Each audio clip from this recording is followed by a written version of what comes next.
missing Chula Vista mother Maya Millete is reacting tonight to developments in another high-profile missing persons case. Good evening and thanks for joining us. I'm Marcella Lee. I'm Carlo Cicchetto. Human remains believed to be those of Gabby Petito were found over the weekend. And as News 8's David Goffredson reports, Maya Millete's family members say they wish there was the same sense of urgency from law enforcement when Maya first went missing. I wish we got the same support. The sister and brother-in-law of missing mother Maya Millete have been waiting for 8 months for a break in their case. Over the weekend, there was a major break in the case of Gabby Petito. Human remains believed to be those of the missing woman found near Grand Teton National Park in Wyoming. Kind of like reliving it again. Yeah. Seeing that somebody else is going through the same emotions that we're going through. The break in the Petito case came after police released photographs of the Ford Transit Gabby and her fiancé were last seen driving. We got camera footage. Then people on YouTube posted dash cam video of the van in a camping area, and eventually a large-scale law enforcement search discovered the body. We never really got that same search effort from the police department. It was always us in the community doing our separate search without the police presence. After Maya Millete went missing on January 7th, Chula Vista police never asked witnesses to come forward regarding vehicles of interest in that case, like the family's black Lexus SUV, driven by Maya's husband, Larry Millete, or Maya's black Jeep. Both vehicles have since been impounded by Chula Vista detectives. Another vehicle, a white Toyota Highlander, may have been seen on surveillance video in the neighborhood on the night Maya went missing. We know there's, someone that parked their car, went out from their car, and then got back, to the car and leave. The missed opportunities early on in the search for Maya Millete leaves Mary Chris and Richard Droulet with mixed emotions about developments in the Gabby Petito case. We're praying for that family. We feel their pain. We are going through it for 8 months now. We're going through it. We've been going through it. We are very happy that they get their closure, and hopefully, we'll have our closure soon too, with the help of the public and the community out there.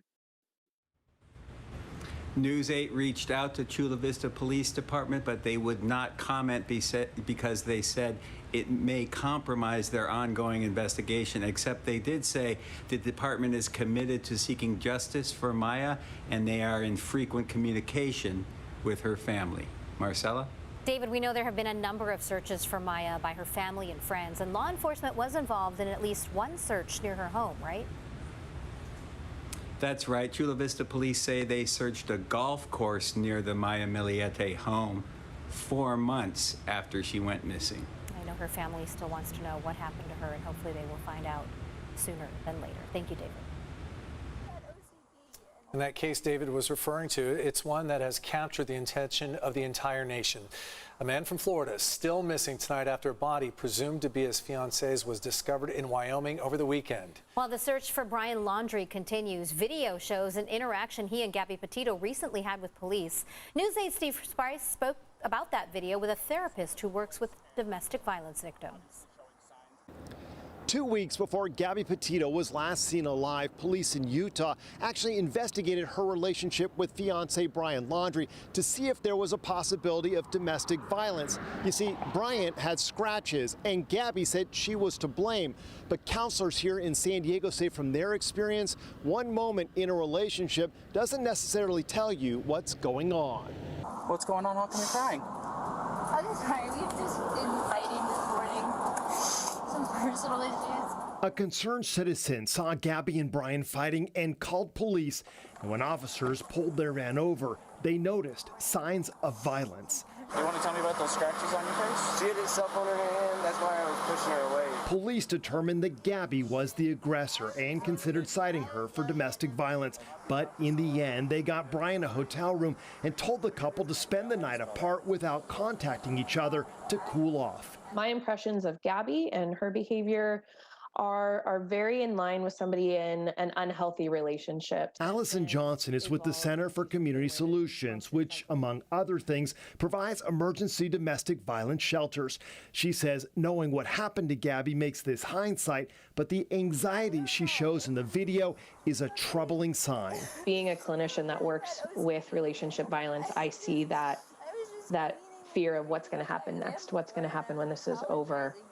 How might I be punished for this? I see a little bit of that. Brian stayed calm with police and even made a few jokes.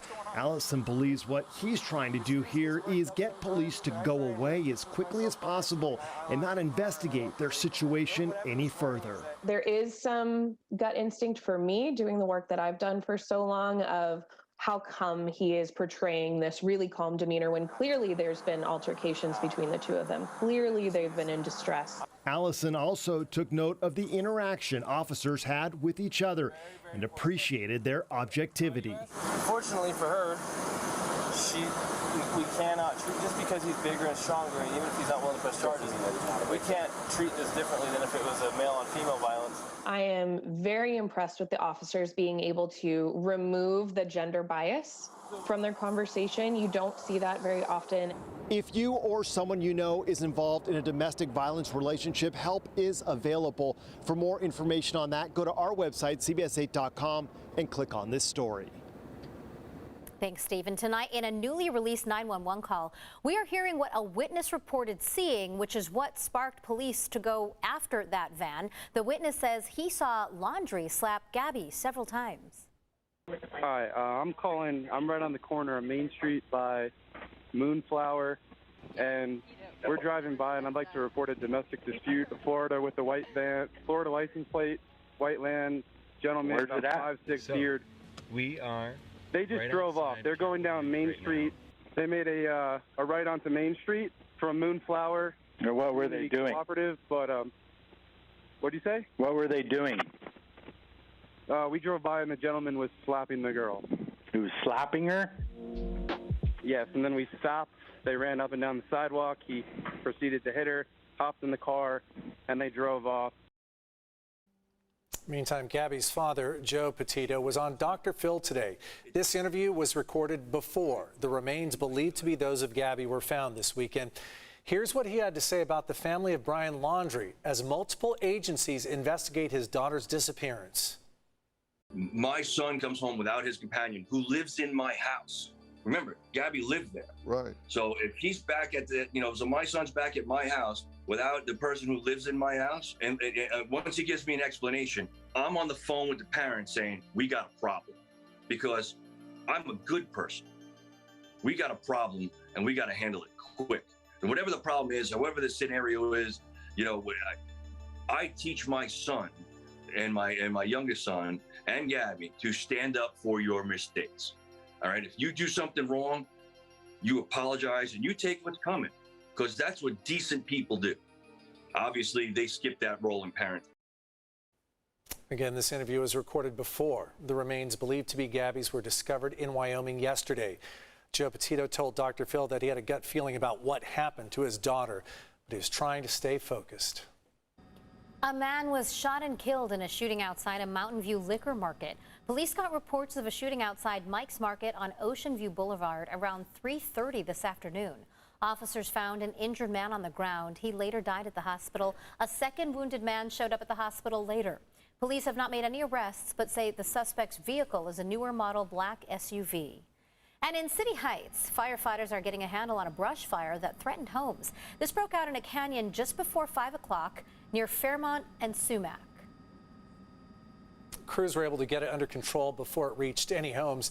There's no word yet on what caused that fire. California is in the midst of a housing affordability crisis. The median price is more than $800,000 for a single-family home, and that is up more than 20% since just last summer. Yeah, Governor Gavin Newsom signed legislation last week intended to help, including SB 9. But as our political reporter Morgan Reiner reports, some critics say that SB 9 won't do anything to help home ownership become a reality for many people in the state. Previous to this new law, about 2/3 of California's land was designated as single-family zoning. Now, critics are saying there's no guarantee this new law will help with affordability. To that, a public policy professor at USC says no action will only maintain and increase unaffordability. Depending on the size of the land, California's new law allows up to 4 units to be built on one lot. While it's the end of single-family zoning, it's not the end of single-family housing. USC's Gary Painter said SB 9 is not going to change anything overnight. People want to live in single-family homes who can afford it, and you'll still see that the majority of the current single-family housing stock will remain. Berkeley's David Garcia agrees. The analysis we did on Senate Bill 9 found that it's only about 1% of single-family parcels throughout the state are financially able to build new homes as a result of this bill. But in this letter addressed to Governor Newsom, 250 cities expressed their concern. We're very disappointed that the governor went ahead and signed that flawed legislation. It's legislation that circumvents the really important public review process. It silences community input. Jason Ryan with the League of California Cities said there were plans in the works, which are going to lead to more sites identified, more adequate sites to put housing on. So I think the system that we have in place now is really going to work. We just haven't had a chance to let it work. But Pointer said the individual cities had their chance, pointing to city management as one reason housing costs have skyrocketed. Some cities say, well, I don't want to build any more housing. Why don't you build more housing? You have more space. And that will create affordability for housing somewhere else, but not in my neighborhood. Garcia says there's no one solution to solving California's affordability problem, but he said another step in the right direction is to look at repurposing commercial lots that were underutilized during the pandemic. Thanks, Morgan. Still ahead.